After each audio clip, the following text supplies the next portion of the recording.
Welcome everyone coming in. Hello, hello. Good evening, everyone. At least it's evening in New York. Welcome everybody. Welcome to Table Talk. My name is Andrew Engel, Andy to most people. I'm Senior Programmer at Reimagine, and I want to welcome you all to tonight's Table Talk. We'll be discussing end-of-life planning with Dr. Tashelle Bourdaire, Jacqueline Boyd, and Dr. Kate Grossman.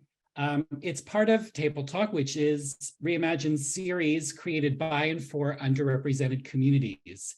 You may have expected Dr. Nahid Dasani tonight. He was so eager to be part of this conversation, but due to unforeseen circumstances, he will not be participating. We wish him and his family much healing and comfort. Here is the central question for our Table Talk series. What does it mean to live and die well, specifically among groups that have been historically marginalized, who have experienced obstacles to healthcare and obstacles to death care, good death care? Our vision for Table Talk is that it becomes a regular booster shot of knowledge, empathy, cultural humility, and community. And while these conversations are by and for underrepresented communities, everyone is invited to these spaces to witness, listen, and learn. And you can view recordings of our Table Talks on our website at letsreimagine.org/Table Talk. Later, I'll put that in the chat. And we will be sending out a recording of this Table Talk to everyone who has registered. And we had over 200 registrants for this one. Tashelle, Jacqueline, and Dr. Kate Grossman will be in conversation for about 40 minutes. And then we're going to follow that with about 15 to 20 minutes of Q&A. If you're able to keep your cameras on, wonderful. It's great to see you. But we understand if for those of you who can't have their cameras on right now. And I want to point out that on Zoom, you can click the CC button at the bottom of your screen if you're in need of a live transcription. And if you're having any trouble during this Table Talk technically, just send me a message on chat privately and I can try to help you out. I wanted to share my slide deck. Hold on one second, everybody. Let's see.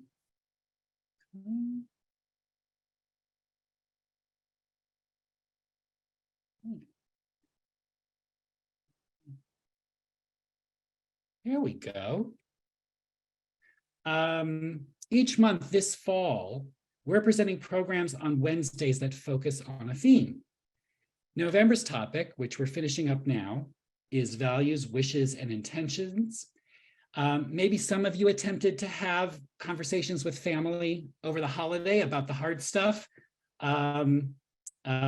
We have learned this month about a new model to build a care team for the dying. That was the session, The Last Ecstatic Days, with Aditi Sethi and Hannah Fowler. I encourage everyone to view that on our website as well. Let's see. Yeah, that one for me was particularly meaningful and personal because I think this model for communal care that Aditi has developed with the Center for Conscious Living and Dying, it's really important, I think, in particular for LGBTQ+ communities who often rely on families of choice for caregiving, or what Armistead Maupin describes as our logical families as opposed to our biological families. And last week, we had a wonderful Thanksgiving workshop with a filmmaker named Judith Helfand.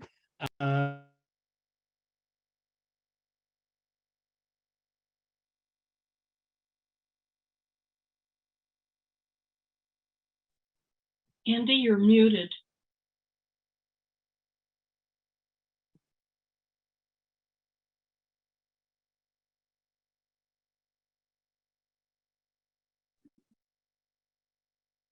Can everyone hear me now? Yes. Were you not hearing me this whole time? Oh my goodness. We could hear you up until a few moments ago. That was very strange. Mhm. Okay, thank you. Let's see. Yes, today we're going to learn from these three wonderful individuals, Tashelle Bourdaire, Kate Grossman, Jacqueline Boyd,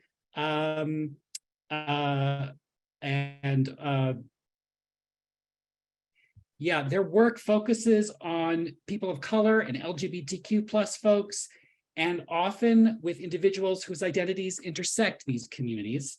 We'll get an overview of various aspects of end-of-life planning. Tashelle and Jacqueline will offer strategies to avoid, and Kate will offer strategies to avoid missed opportunities to prepare, and we'll have a better understanding of the barriers to end-of-life conversations with our loved ones, with our clients, and with our communities. Tashelle, Jacqueline, and Kate all approach planning from different professional backgrounds.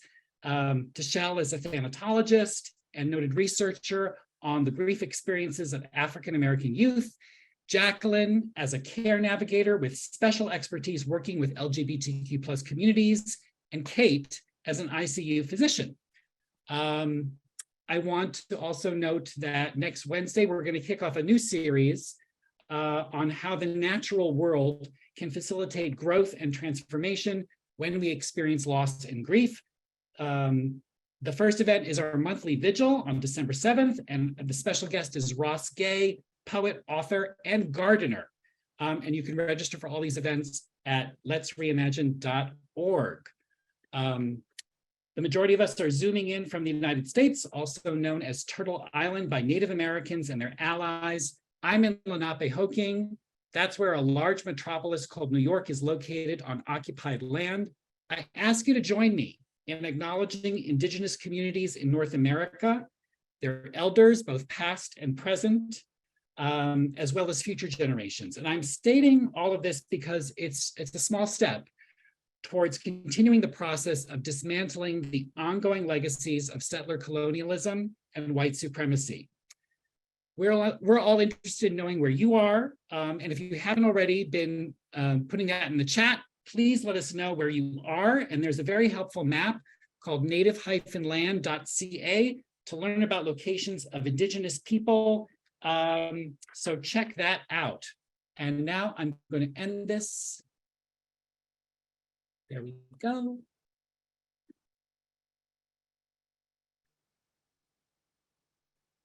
Okay. I'm going to let our guest speakers introduce themselves, but I want to say that two of our speakers are already part of our Reimagine family of experts. The third, Dr. Kate Grossman, is already part of the Reimagine family because she's married to Dr. Tashelle Bourdaire. So there you go. Tashelle spoke this past spring as part of our Grief, Growth, and Justice series in a panel discussion on what superheroes in comics and film teach us about the transformation of grief and loss and finding purpose through acts of service. And I have to say, the Black Panther sequel is excellent, Tashelle. I don't know if you've seen it yet, but it's really good. Jacqueline first presented at Reimagine on a table talk on innovative initiatives in LGBTQ plus housing. She's a founding board member of One Roof in Chicago, and everyone should check that out. It's still in development, correct, Jacqueline? Yes? Yes, okay, but I will share a link about that. And then earlier this year, Jacqueline spoke about LGBTQ plus end-of-life planning in a conversation with death doula Maren Lucas. And I'm happy to bring the three of you together because this is really the first time the three of you together are really all meeting, and it's very exciting. So I'm going to hand this now over to Tashelle. Well, hello, everyone. Welcome on this Wednesday evening. Thank you for showing your faces. I'm sure some of you are potentially with kids or caregiving yourselves right now. So thank you for those of you who are able to show your faces. It kind of humanizes this online experience where possible. And also helps us gauge how you're doing out there, right?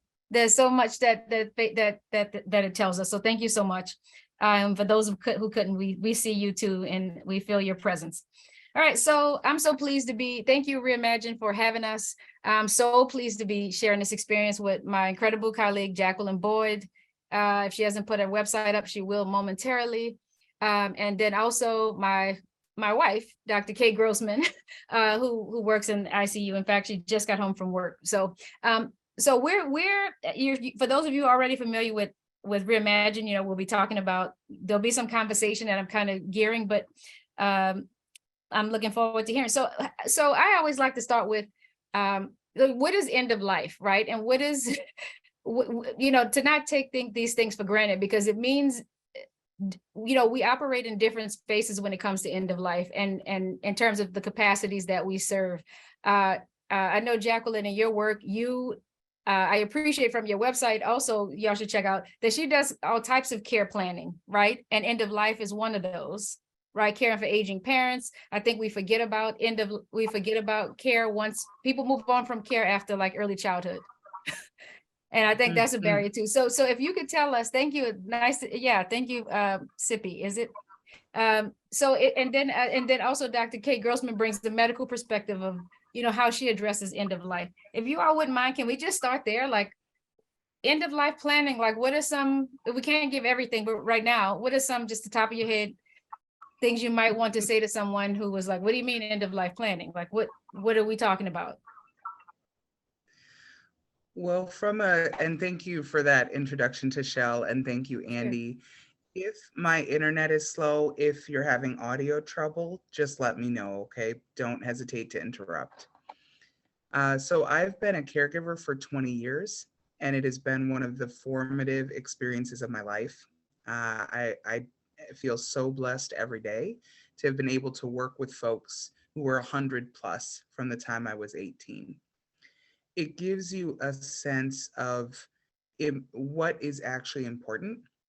And I think about that when I think about end of life planning, because oftentimes when we don't plan ahead for aging and for the dying and death process, we miss the opportunity to focus on what's important, because we're not usually our best in crisis, right? But many of us don't have a plan for what that's going to look like. We might have our advanced directives. We might have a good medical team. We might have some money put aside. But those are not the things that when we look back, we really care about. For most of us, it's the connection to the people that we love, or building relationships, or feeling, that we're well cared for. And so I think end of life is really, it involves so much living. It involves so much living.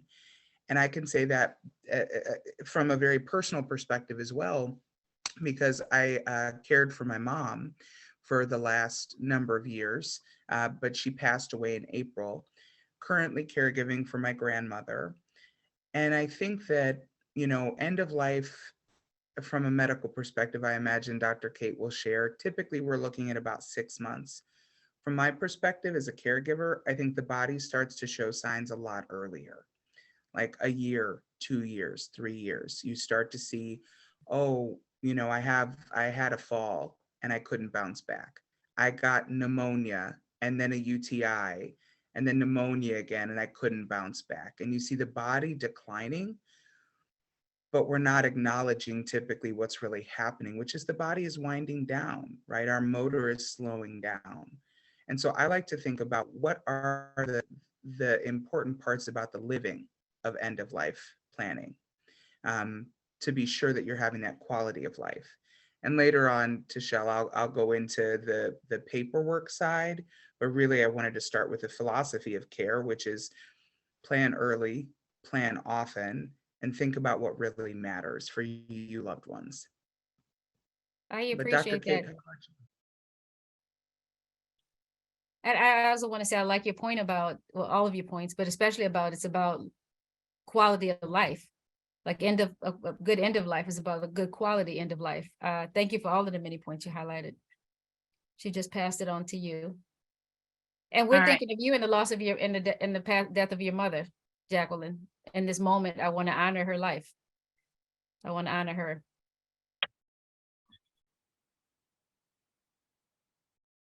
So for you, end of life, if you had to explain it to end of life kind of planning from a medical side perspective, kind of what are some, and you can't cover everything again, it's so comprehensive as she just eloquently highlighted. What are some things kind of that you zone in on when you think of end of life in your work? Absolutely. So, I kind of see it in when patients and families are in the throes of it. And it becomes very clear that when a family or a patient has had these conversations early and when they haven't. And so, I'm a pulmonary doctor, and so I see patients in clinic, and I'm an ICU doctor, and I see patients when they come into the ICU critically ill. And we try and normalize it in the throes of things, that anytime anyone comes into the ICU, we immediately are addressing all of the medical issues that go on. And when we talk about end of life, it's really kind of more of a code status conversation. So it's saying to patients and families, as they roll into the ICU, we have this conversation with everyone who comes to the ICU. This doesn't mean that this is happening right now, but we want to know your thoughts on this, and finding out if they would be willing to be put on a ventilator, if they would be willing to have CPR and chest compressions and shocks to restart their heart, to kind of get a baseline understanding of what the patient's wishes would be and what the family's wishes would be. And it is so much easier when the patient has been able to express this to their family. It takes so much of a burden off of their family members, because they know that they're not the ones deciding, that the person who's going through this is the one who decided and has thought this through. And there's so much less guilt, and there's so much less, complications in their care. So, from the ICU perspective, it's truly in the throes of things of what the patient, what the family would want at that moment. From a clinic perspective, it's hard because a lot of my patients come in with issues related to their lungs, and they're short of breath, and we're kind of dealing with acute issues, but not as acute in the ICU. And so when there is kind of a break in that and someone has kind of an easier follow-up, I like to try and bring up, planning ahead and what that patient would want if they got worse, and able to have that conversation, or at least start that spark, so that the family and the patient can go home and continue that conversation at home, so that when I do see them in the ICU at some point, it's not starting from zero. Yeah, and also what I hear you saying is this can lead to multiple conversations, right? So multiple different perspectives. You having to explain it multiple times, which could have potentially been replaced with quality time, as Jacqueline mentioned, with their cared about persons at the bedside, versus multiple opinions and differing thoughts about what the mom or dad or whomever may want. And we'll have much more time for that too. Thank you for the inside look at ICU hospital versus the clinic. And I think that'll be an important distinction to make later on in terms of when these conversations might happen. Jacqueline was incredible in providing some documents. Would you mind pulling some of those up for us, Jacqueline? Absolutely. As visuals. Absolutely. Yeah, I'm going to share my screen in a minute, you all. The one thing I want to add as context is these are kind of general tools. But as we look at this from a multicultural perspective, planning ahead gives you the chance to figure out, how can I make sure that this end of life process is in line with my cultural values, that I'm in control, that as close as possible, I can get my wishes met, right? And I'll tell a few stories while I share these slides. But I have seen people who arranged to have a choir at the bedside to sing them into the next step of the journey. I've had clients who moved in with an ex or a friend for that last couple of years to be able to be with somebody. But it doesn't, aging on accident, you don't tend to have the best results. So when you're thinking, you might want to think about this as, how do I want to spend and what will I need in the fourth quarter of my life or in the last 10 years, 5 to 10 years? And these are elements that we should all be thinking about, right? Where am I going to live? If you're, like Andy in New York, you are probably in some kind of 3, 4, 5 flight walk up, and there may be a shelf life to that, right? What happens if and when your body changes and you are not able to move in the way you can currently? What's happening financially, and where can you make choices if you're on Medicaid, right? If you're on Medicaid or Medicare, luckily services like hospice and a lot of the end of life medical care is covered by Medicare and or Medicaid. But understanding, well, what are my options? Where can I go? What can I afford? When should I do these applications, right? These are the logistical pieces that support in our current systems a end of life process where you are more in control. Legally, you want to take a look and make sure that you have your advanced directives in place. If you haven't, speaking with an attorney, and there's a lot of free and low cost attorneys around the country that can help you with this documentation. And the big question for most people, who is going to care for me? Who is going to be in my life? How will they show up? And this is different. And I want you to really think about your culture, because what it looks like for one person may be different for another person. You might have other elements in your care plan, right? Physical health and mobility, maybe exercises, yoga, meditation, your spiritual or faith life. That's not in here on this slide, but those are things that you want to consider. When I do planning with people, one of the first questions I ask is, what is comfort to you? When you're sick, what is comfort to you? What's the comfort food? Do you have favorite blankets? Do you want to be by yourself, or do you want somebody by your bedside? Trying to pull on past experiences to plan ahead for the future that feels whole. I'm going to put in the chat in a moment this wonderful set of guides from AARP.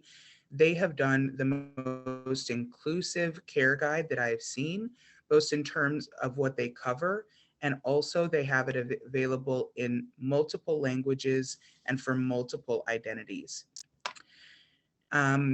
Some of the advanced directives, the legal piece that you'll want to have in place, and this is for everybody. This is not change according to culture. It changes according to state. But what happens if we don't complete this paperwork is we give up choice, right?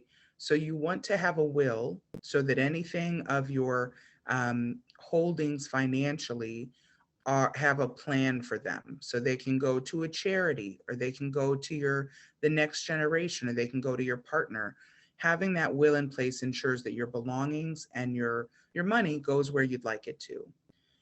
Your power of attorney for health is the document that lets your medical team know who makes decisions about your well-being when and if you're not able to for yourself, right? So some of those decisions that Dr. Kate was mentioning, a power of attorney for health would want to know what your wishes are so they can make those decisions. And then power of attorney for estate. Oh, Kate, you said, sorry, if it wasn't showing, I'll be sure to share the slides afterwards. But power of attorney for estate is about who makes financial decisions for you and who can pay your bills, keep your lights on, so that if you do have a long hospitalization, you don't get kicked out of your home. And then there's things like a post form that lets your physicians know that's an order for life-sustaining treatment. Do you want a ventilator? Do you want a G tube or a PEG tube? What kinds of interventions do you want? So we could do a whole night on that, but that's not really the fun stuff of what we get to cross-pollinate about. So if you want more information, reach out. I'll put my info in the chat, but there will be resources around you that can help. But really hone in on what matters to you and plan well ahead. Think that 10-year time frame. Yes. Dr. Yes. T, I'm going to send it back to you. How are you feeling? Yeah, thank you for providing those documents. And we can see just how involved it is. Kate and I actually Dr. Grossman and I went through this process fairly recently, and it was very detailed. And honestly, we were a little overwhelmed with the number of documents, and we're in pretty decent shape if you get, minus COVID, what it's done to all of us, but I can recall, like, we really were making these really hard decisions. Well, who would our children be with? Like, it's not just end of life is not when you've aged necessarily, end of life could be, as somebody in the chat highlighted, COVID has claimed so many lives, an unprecedented number of people across the developmental spectrum. And so it's never too early, like today, tonight, and also even doing even parts of it would be better than nothing, right? Even if you had to prioritize that. If nothing else, I want to know about my health. I want my health care. But anyway, it opened up a lot of really important conversations around who we thought should be caring for our kids if something happened to us, who we thought should be managing our money if something happened. Might be somebody different than the person who you want caring for you, so there's person making your medical decisions might be a different person from the one who is providing you care, and as Jacqueline highlighted, who you view as comfortable. And then also culture. Oh my goodness, culture is so important. And it's not an addendum, y'all. Culture is central to everything we do, and it's not just if you're Black or if you're gay. Like, we all have certain patterns in our families. My wife Kate is Jewish. I'm New Orleans Southern Black Baptist Church, and we want totally different things for our funeral. We're still debating that. She wants a plain. What do you want, Bill? Plain casket. And I'm like, no, we have to do this up, right? Because I'm from New Orleans. We celebrate it, and so we. So we do. These conversations are important because she's like, I don't want people looking at me at the end. I'm like, but I need to see you again. So these conversations really are important, and they can also facilitate. You might be surprised. You're cared about people you care about might be surprised about what your wishes actually are and what they're not. And so I'm like, give me a few days, right? Give me a chance. I'm a fighter.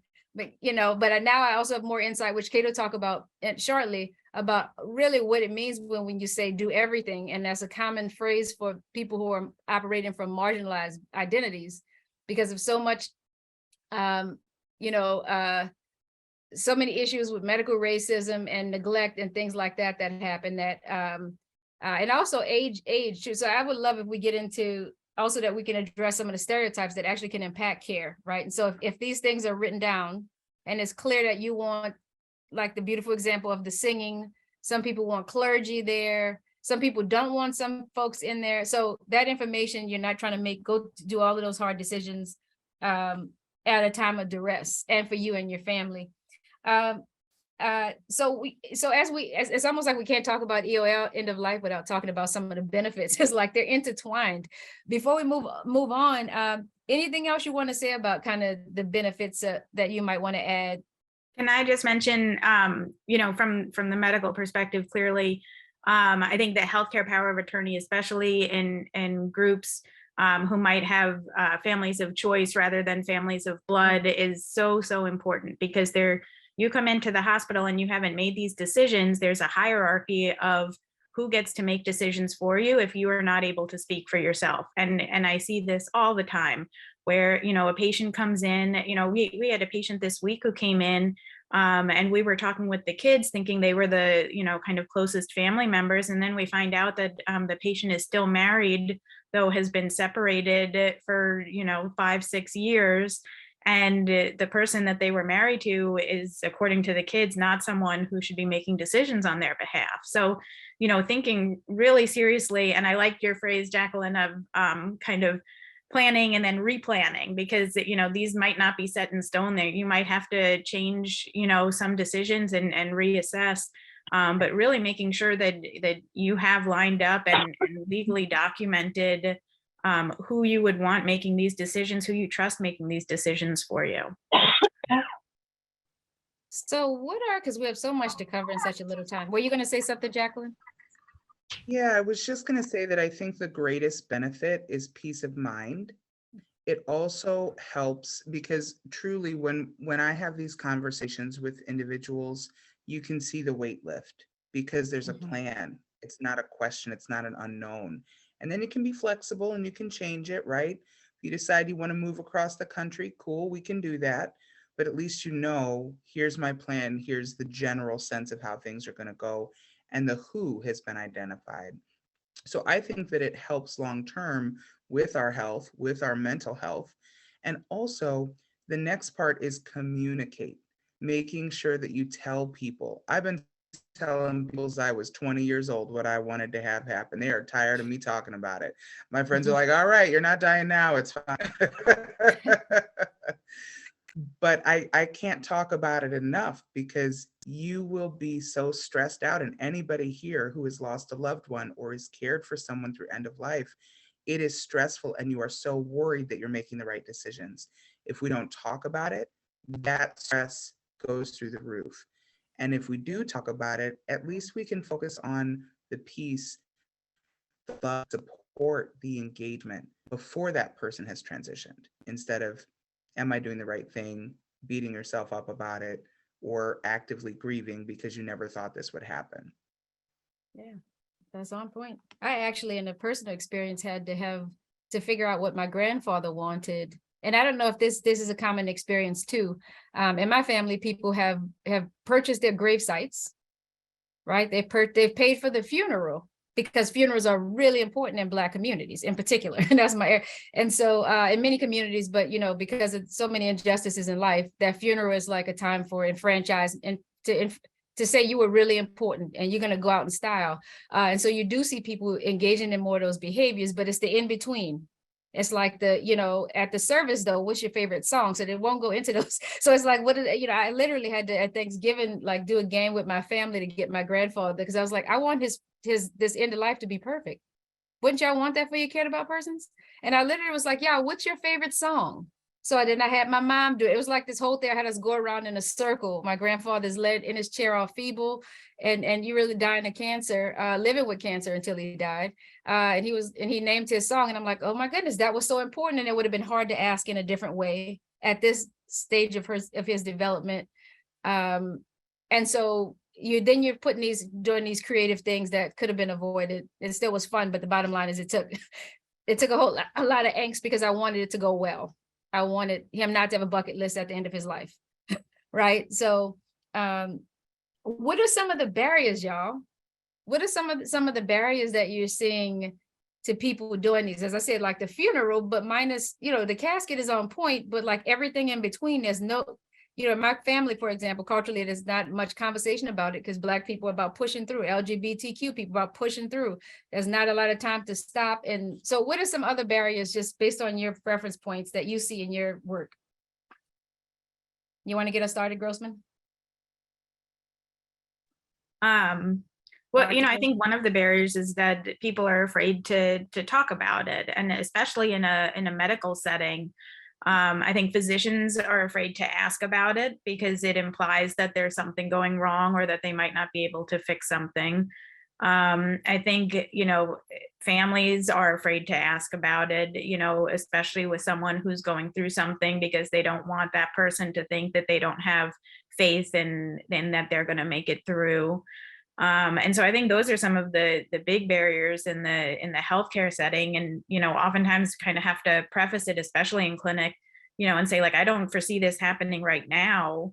I think you're doing really well, but this is something that, we should be talking about, and not just so we know your wishes, but, you've got family and friends who, potentially could be going through something or aren't going through anything at all, but you have no clue what their wishes are. And so starting a whole conversation, kind of not focused on that one person or their medical illness, but kind of starting a general conversation kind of helps break down that barrier a little bit. And I want to, if I may, I saw your comment, Tanya. I just want to, and you mentioned just the guilt that has come with this, and your mom having a stroke, and that it is hard, and that's what we're talking about right now. I think Jacqueline and also Kate, Dr. Grossman, could also attest to the fact that families do their best, and I do want to highlight that, you all, because we don't want anybody to. So guilt is possible, but usually families are doing their best. All of us, we live in a death denying culture where people don't talk about it, and most people don't feel equipped to even provide information.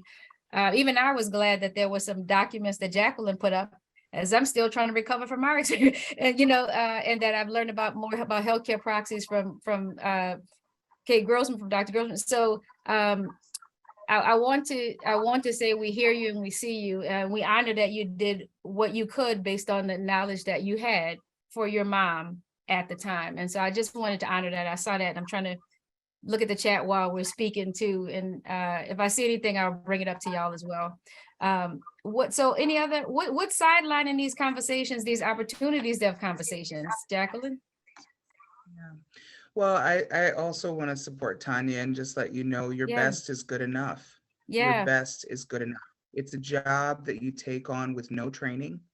And we are in a culture that is death denying and that it's ageist, right? Yes.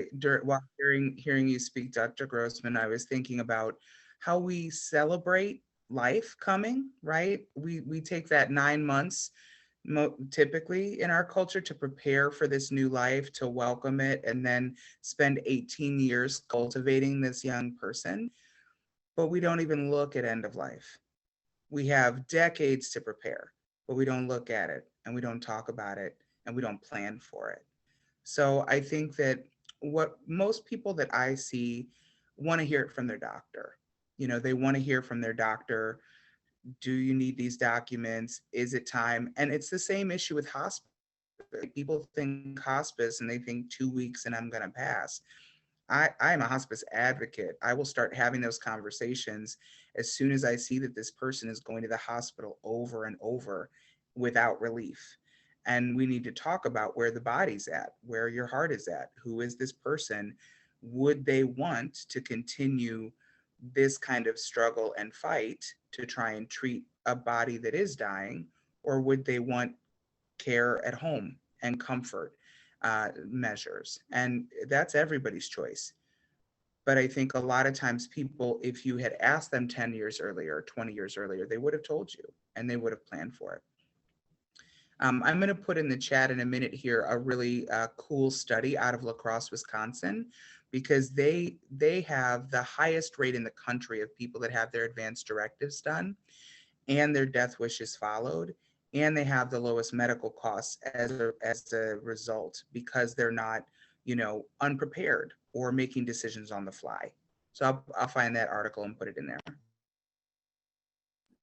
And I think the barriers are really key, because we know what the documents are, but it's the barriers that we have to overcome to get us to move toward completion of the documents and not feel overwhelmed and value them, because it is work to complete the documents. It really is, as you go through these numerous items, because it also causes you to reevaluate the people around you. Like, I thought they were really cool, but do I want to manage my money? Like, these things do come up.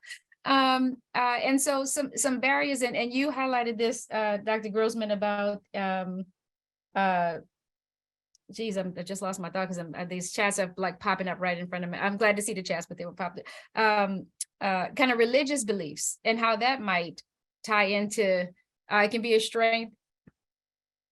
And also mistrust is a huge barrier that I think is really important to consider. In connecting your 2 points, most people are waiting for the doctor to provide that information. And then you have physicians who maybe take one class in death, dying, and bereavement, and they're trained to save lives. So they do hesitate. I actually had to, and this is bringing me back to my own grandfather. I had to ask my grandmother to ask the doctor, and that was really hard, because when you're sitting at those appointments with the physician, it's hard to, and I took him to his initial cancer treatments, and it was hard to say, what does he have? Can you give us some information on the time? It just felt like, is it my place to get to ask that as his grandchild? Does he want to hear that right now? Is it my right to be asking that for him while he's so, and then also related to a point that was made, is that we know through research that people, a friend of mine wrote a great book, it's somewhere behind me, No Place for the Dying. No offense to our physician on the call, but when people are not referred properly to hospice, because physicians they're human too, and they do want to save lives, thank goodness. But when you can't, and families are relying on you as trustworthy, relying on you to give them the proper information, we know that when people keep making these returns back and forth to the hospital, for my grandfather, it was 2 hours each way, because it was right after Hurricane Katrina, to a whole nother city to get these treatments. And a colleague of mine who did research on this noted that the doctors tend to not even see the patient at a certain point. never mind make a hospice referral, and they take fewer notes on the person. And she noted that when she looked at nurses' notations, they had not even taken very many notes on this person toward the end, when they know that there's no more that they can actually do. Yes, no place for the dying. And she was a hospital ethicist. I don't know if I'm saying that right, but she handled the ethics in hospitals. And so that's also important to consider too, the back and forth, and then clarifying what hospice is. Like that's a barrier too. There are a whole lot of stereotypes about that hospice is you're gonna die. After my grandfather died, his sister said they killed him with the morphine. I just saw him yesterday. So a lot of clarification. All of these things are barriers. I'm a huge hospice advocate as well, and I do think that support was central in his caregiving at the end of his life, for him as well as for my family. And again, that's a whole nother talk too. But again, it's these cultural barriers. How do you overcome cultural mistrust for a whole lot of communities, given the research that we know, well documented? So you will have families who are marginalized request everything. Like that can be a barrier. So mistrust can be a barrier, because whereas a person might have a better experience in hospice, because that's where they are potentially, or palliative care to hospice, they're saying do everything without even understanding what that means. Can you give a little bit of information, because they're trusting a higher power, and that's fine, but also they're not trusting the physician to make the best decision or to value their care about person, when LGBTQ, Black, Indigenous, Latino, you see so much devaluing. Ageism, that was a good one. Disability, are often, it's well documented in the research that they don't receive the same treatment. And so there is this push to not give up on my cared about person, do everything. Can you tell us, what does do everything mean? I think that's really important too, that I have a different understanding of it now, based on, what does that mean? Are you talking to me? Yeah, so you will tell a patient that you will tell a family, often multiple family members, that this is kind of the state that your cared about person is in, especially in the absence of a health proxy or information about their health. And then you feel like they're on board, and then they say, do everything. What does everything mean? I don't think people understand what that entails. Can you give a little bit of information about that, or an experience? Yeah, so in the intensive care unit, when we're kind of pulling family together to kind of go over what's going on with the patient, what I like to do is go through how many organ systems are affected by what's going on with the patient. Because I think it's kind of a simplified way to break down for the family members kind of exactly how sick someone is. It's really hard when you walk into an ICU and you have someone who's critically ill and you're not used to being in an ICU, and you see them, in bed, potentially on a ventilator with all of these drips and medicines kind of running into them, to not have like a great understanding of what that all means. And, we know that when you're in the ICU and you're critically ill, the more organ systems that are affected, the worse someone does, the less likely they are to leave the ICU. And so, I'll kind of go through, if someone comes in, and they're not thinking right and we're needing to sedate them, then we know that their neurosystem's involved. If they're requiring a ventilator, we know that their lungs are involved, their respiratory system's involved. If they're requiring medicines to keep their blood pressure up into a more normal range, then we know that their heart's involved. If there's an infection going on, that's a whole nother system. So then you've got 4 organ systems. If their kidneys are failing, you've got 5 organ systems. And so as this kind of builds up, you're able to kind of identify for the patient exactly what you're doing for each organ system to keep this person going. And so it kind of do everything ends up being kind of every little bit of support that you're giving to someone's body to keep that body going. So, are you sedating the patient to keep them comfortable on a ventilator? Is the machine breathing for them and they're not able to do much of the work? Is the medicine supporting the heart? Are they on dialysis to function as their kidneys? Are they getting feeds through through a tube that goes to their stomach? And are they tolerating that? Is their GI system even able to process that? So kind of going through what everything means for each of these organ systems. And then going through what everything means as things continue to not do well. What CPR really means, what it means to resuscitate someone whose heart stopped. And people have such a skewed image of that because you watch shows like Grey's Anatomy, and we can't talk about Grey's Anatomy because I made her stop watching it. Other medical shows where they show, someone whose heart stopped and the medical team comes rushing in and they do CPR and they give shocks and the patient wakes up and they leave the hospital. In reality, that's not what happens, and especially if you have someone who's in the ICU, who's elderly, who has an underlying cancer of any kind, who comes in with an infection, very common ICU patient I see. If their heart stops while they're in that state, the chance of them leaving the hospital is less than 3%. So you're doing chest compressions, you're potentially breaking ribs, you have them on machines that are trying to sustain them, you're giving their heart shocks, you're doing a lot of really aggressive care for the potential of them being able to leave the hospital of less than 3%. And by leave the hospital, I mean then going to a long-term care facility where their care continues. And so people really need to have a better understanding of kind of what that do everything means. And that, when they come into the ICU, we focus so hard on doing everything to get them better and to get them through that. But having the ability to be able to kind of step back and say, well, if we can't do everything to get them through this, we have to do everything to at least let them have a good death and be comfortable. And kind of, breaking down that do everything of kind of doing this pathway. And if that pathway is not working, then we have to do everything to focus on their comfort and making sure that family's able to be there and be at the bedside and be with them.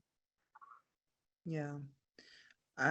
Tashelle, I hope you don't mind if I chime in here, but Please do. as you're talking, I'm just really flashing back to how traumatizing, how medical trauma works, and that it's not something we talk about, and it's not something people are prepared for. And it reminds me of when I was working for the Department of Child and Family Services, and I did that for about a year, and I thought, I am re-traumatizing these kids every single time I take them away from their parents, every single week, even though that's what the system is saying to do, and it's part of a reunification process. It's imperfect. The kids don't understand it, and all they know is that they're being taken away. And I had that same feeling so often with my clients when it was the family or the POA was deciding, keep going to the hospital, keep treating. And I know from my own experience 1,000 times over, but especially with my mom, once she was able to not go outside the house for treatment, she was calmer, she was better. We sort of had my mom back for the last 3 months of her life because she wasn't being poked and prodded. And, also with COVID, our systems aren't working as well. And that's true in healthcare. We're not getting the same kind of care and attention and service that you would have before COVID because our workers are fatigued and people are leaving the industry, and it's just hard and complex and tough. So I think end of life planning is more important now than ever, because if you want these choices, if you want people to make these decisions, it's not going to magically happen. You have to tell somebody and you have to write it down, and you want to talk with your doctor about it as well. So I have seen the ways that with good care, or even with just that piece of being cared for at home, people do better. And it's not, of course, every case, but oftentimes when you take away the jostling of the body to get to the lab, or, being in the ER for 6 to 8 hours at a time, and then not being fed once you're in a room and not having the things that you need, it's just not a perfect system. So being aware that if something feels traumatizing, it probably is, and there might be a different way to do it. Yeah, yes. And the research, in research, we know that when the family members who who have a cared about person, a loved one or someone, because not everybody's a loved one or a cared about person, die in a hospital setting, tended to have higher rates of depression following the loss. And in part due to everything that the two of them have just mentioned, the connections to things, that it's not a natural space. and it's filled with interruptions, right? The whole narrative gets disrupted in hospital settings, or can be. Again, for all of you on the call, if you're like, oh my God, that was me, it's okay. We didn't know. That's why we're all on the Zoom today, right? We're all on this Zoom today because we're trying to get, because Andy and Reimagine, are trying to provide an insider's perspective, and there's so much to learn. And one other thing that I want to say, because these conversations are not always easy, right? Most of us don't. It makes us feel sad. We're human. It may feel sad to talk to somebody about the potential of them not being here, and that's just because we love them, right? I think another thing is to just think really broadly. It may not be a verbal conversation over tea or coffee or a mocha, right? It may be that you write this in a letter or a document, and you tell your family members this is what you want. So not everything will be the Hallmark card conversation. One thing that I don't recommend though is my mother sent me, what did she send me? Her funeral information in a birthday card. Because she was not thinking about it as a big deal, and I opened it and I'm like, oh, what? This is like her plot information. And so I think a little bit, here's a little preparation for your cared about persons if you do put it in writing, because that was so. She continues to do that, right? She'll send me her obituary in an email, and it'll be obituary in the title. And I'm like, okay, I revised it, right? So she revises it because she wants me to know all of her church duties that she was, secretary, choir member. So she's a good example of the revising, but I do appreciate the letter writing. I do appreciate having access to all of these documents that she's sending me in her own way, but it's not always a conversation. So, and in fact, just yesterday, this is the final thing, I was sitting in like the parking lot by Walmart, and I paused to talk to my mom, and I think I was telling her that we were going to do this conversation today, and told her she should tune in and this good stuff. And she said, you know what, I don't want all of those things. If, I was thinking if I had cancer, I'm not doing treatments, and I wouldn't want, and that's like, oh my God, like I didn't know that. I wasn't prepared for this conversation in the parking lot, but it happened. And I have more information now. So just being prepared for it to occur at points that you may not anticipate, or at least with my mother. If you're on this call, Mom, I appreciate you and thanks for the information. But being willing to being willing to think about all of these things would be important, because I was surprised just last night about my own mom's wishes, right? So check in. So we're on to, how about some, and thank you, I've been following your chats, by the way. We all have been trying to respond when we can, so we see you, thank you. Questions, The y'all? chat is super lively, Michelle, and I just wanted to give us an opportunity to transition into Q&A. Yeah, questions, I feel like y'all. the group is raring to go with questions Let's do based it. on what I see in the chat. And I would encourage folks, if they're comfortable, you can put the question in the chat, or if you want to raise your hand using the hand symbol, or just like show your real hand, these folks are happy to call on you.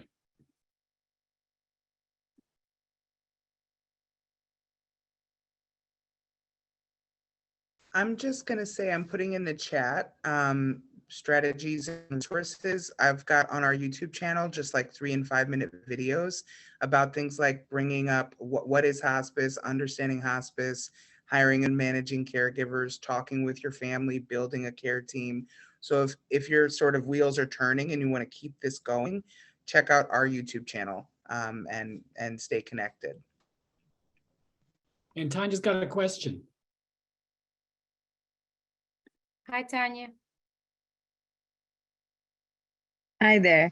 So my question is long distance caregiving. I think it was just touched on a little bit about the COVID situation, but mine is because my mom is 8,000 miles away in India and I'm here in the US. And it's interesting how much we can achieve now long distance, right? I can have care plan meetings with her doctors on Zoom or WhatsApp video conferencing. I talk to my mom regularly on video conferencing, but it is really challenging when you think about the distance. So any ideas or tips on how to navigate the long distance, long-term caregiving?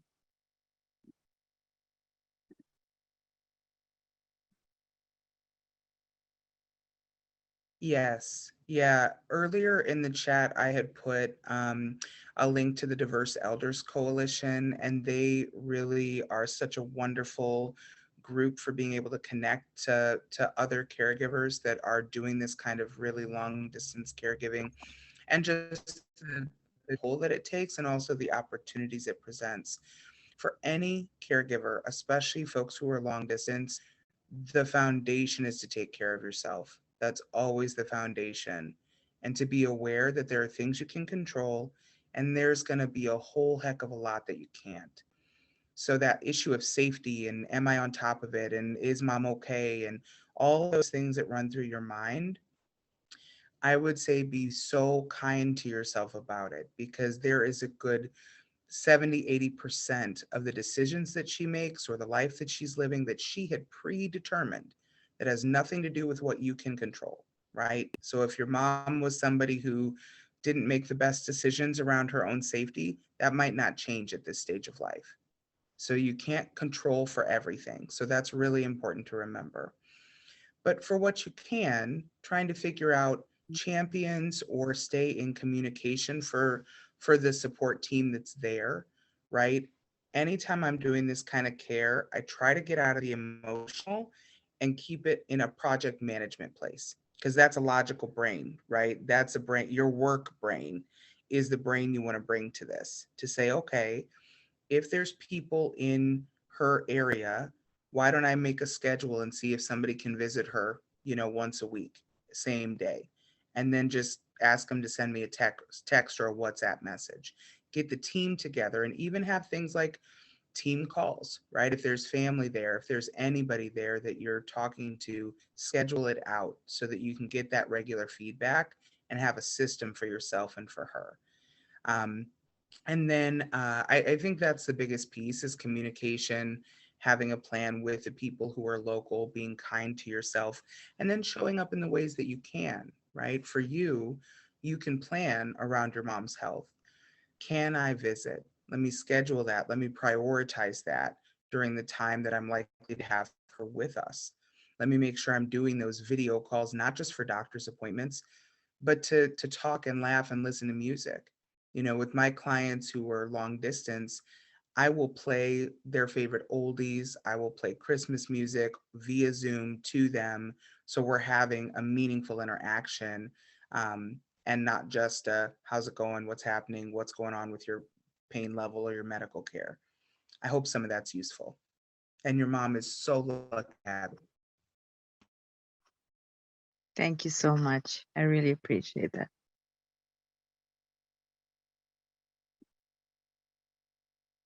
Can I ask you all a question? What has this been like for you all? Like, what are your, I can see I can see the light bulbs going off and fit different things, because we can see your faces. So what's kind of going through your minds right now? Just out of curiosity, I'm curious. Questions too, but I'm just curious about checking in on you right now. Travel quiz games? Cool. Yes, I saw a hand. Did you see it? Or it, is it? Orit, hi. Orit, beautiful. Thanks. I know someone responded to me when I said, I wish I could share this with the whole world. I just turned 60. Been thinking about it, and also long distance caregiving, like Tanya. And, thinking about my life and my end of life.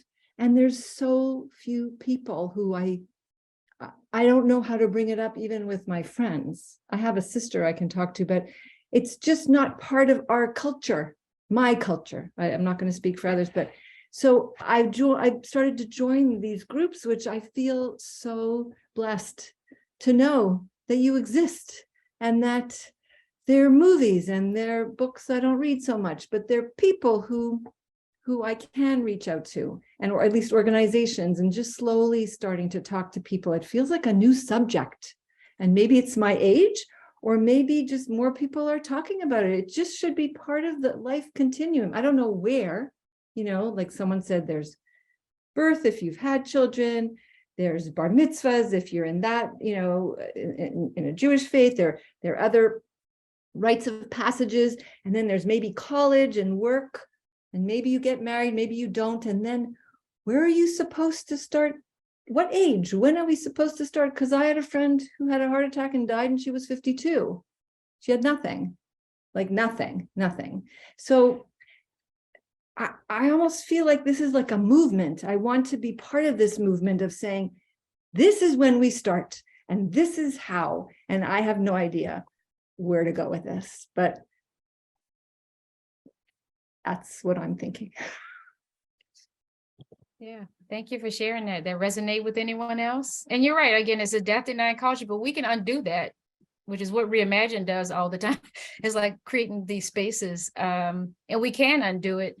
I teach a development class and everything is about growth, and not just growth, because growth is post-traumatic growth is also a part of Reimagine's philosophy and how we change through experiences. And I think this experience alone has been probably informative for some folk, or at least reinforce some of the things you've been, already thinking, and hopefully you don't feel as alone, knowing that we do live in a kind of a death denying culture, but that can be changed by us, one person at a time. You might be surprised who else wants to talk about it if it comes up. But somebody highlighted death cafes. I also highly recommend them, these online groups. And again, maybe writing it down, right? It's up to them what they do with it after you write it down. So, and even saying, I don't really want you all to be worried, as I really don't want you all to be burdened with this. So just to save you some time, I thought I would just note a few things. I'm fine right now, but I just, that might also be kind of a way to do it, rather than that random thing I got in a birthday card, which sent me over I was like, oh my God, so, which I love you about. That was great. That was her way of doing it, but I'm suggesting, yeah. Someone, yeah, thank you. Anyone else? Questions or? There's a question from Jesse. Tishelle, would you mind, could I just add something quick to what Orit was saying? Yes, sure. I would just suggest you don't even have to start with end of life. Start with a conversation about aging and hopes and vision and what you want, and give people the chance to know that that's coming. For my friends, I get them together once a year for us to talk about this. You might invite folks over for dinner, but give preparation to say, hey, let's get together. We're all getting older. Let's talk about how we support each other, right? Maybe we go to doctor's appointments together. Maybe we just check in on each other once a week. Maybe we are each other's power of attorney, but you don't have to start at the end zone. You can start a little earlier.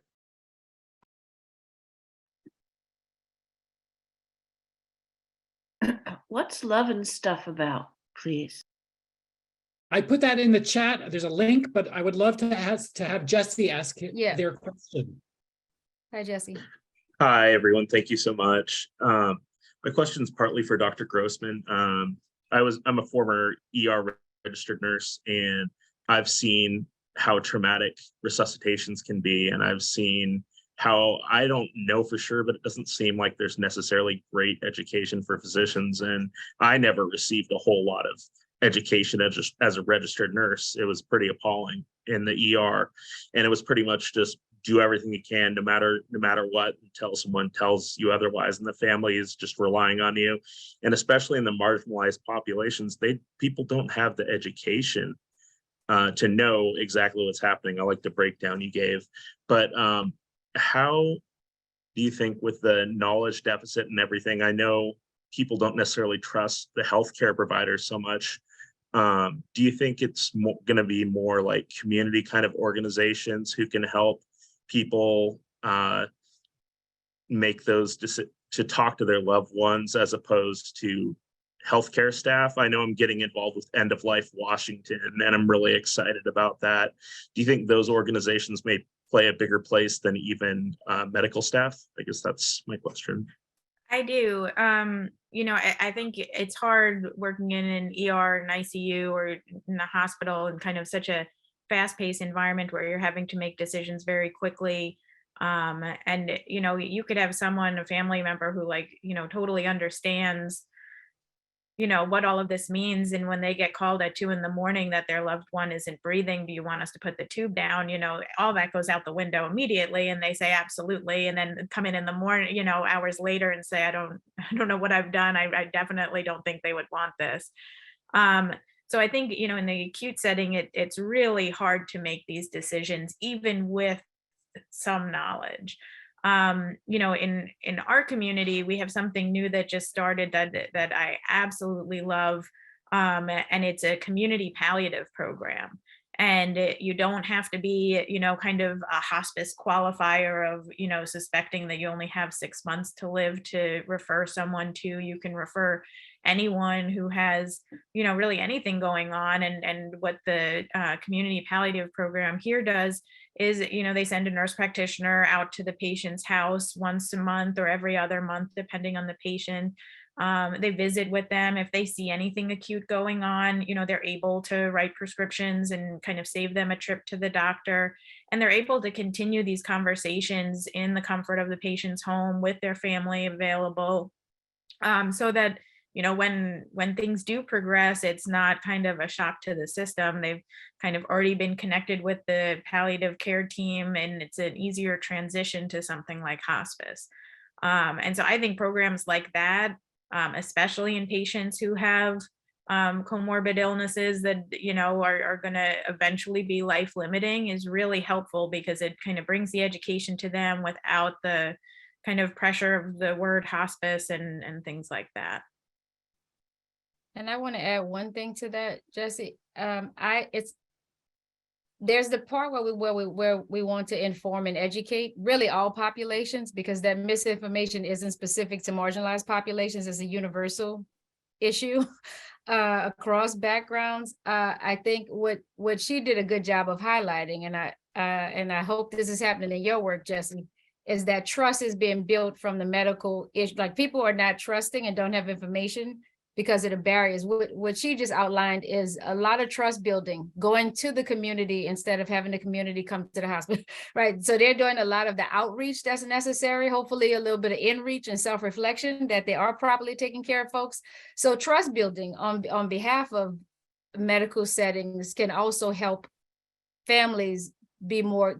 One thing about Dr. Grossman, a patient literally called her to come to, so that the patient could tell her over everybody else in the hospital. She wasn't even seeing them. Did you like go to the hospital at night? Because this woman trusted her enough, because she does, this is normal for her to have all these conversations and involve all these people and bring in, you know, because she is phenomenal, by the way, not just because she's my wife, but she's phenomenal. She really is. And she's aware of cultural things.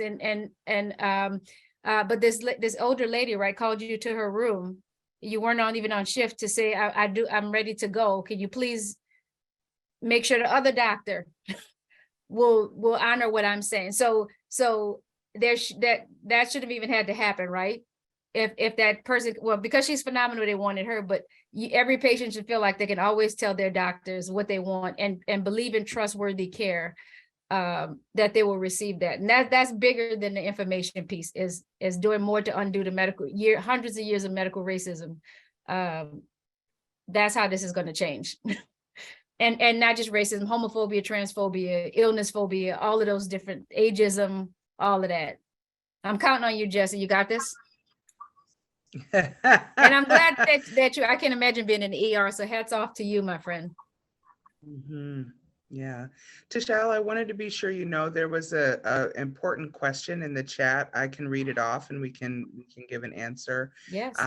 Danielle, who had to leave, couldn't stay for Q&A, said, what guidance or advice do you have on planning for your own end-of-life care while currently living with grief from the death of a loved one? My partner died in January 2021, and I'm still in the process of helping his family go through his belongings and affairs, and the weight of it is so heavy. When I think of my own planning, I start to shut down and feel unable to act on any of it. And thank you for this session. So do either of you have advice that you would give Danielle or anyone else who is, you know, dealing with that deep grief that can last years? Absolutely. It can last. Grief is something we live with throughout our lives as we integrate a loss into our lives. It's a journey, not an endpoint, right? It's not even an event. I think I would first of all normalize what she is feeling is right on point. She's grieving and she's trying to move from no longer to not yet and beyond, right? And so it takes, give herself what we're saying at other points, self-compassion, It's going to take time. One thing at a time. She's trying to deal with her own grief while, so yes, I guess time and also support. Who is her support network? Who might help her manage some of these tasks? And we've been talking about that, community care. Who might help her manage some of these tasks? Is she engaging in self-care right now, right? Also, I'm a huge proponent also of therapy. Now, not every person who's grieving requires additional support, but sometimes given the circumstances, if the losses are cumulative, if they're happening in close proximity, multiple losses within a short amount of period of time, we all only come to this world with so many resources, so many breaths we can take every day.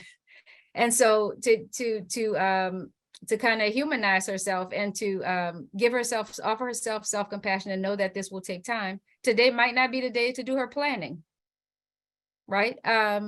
But she might be able to do other things like making sure she's getting nourishment and getting rest and some of these other things right now to take care of herself.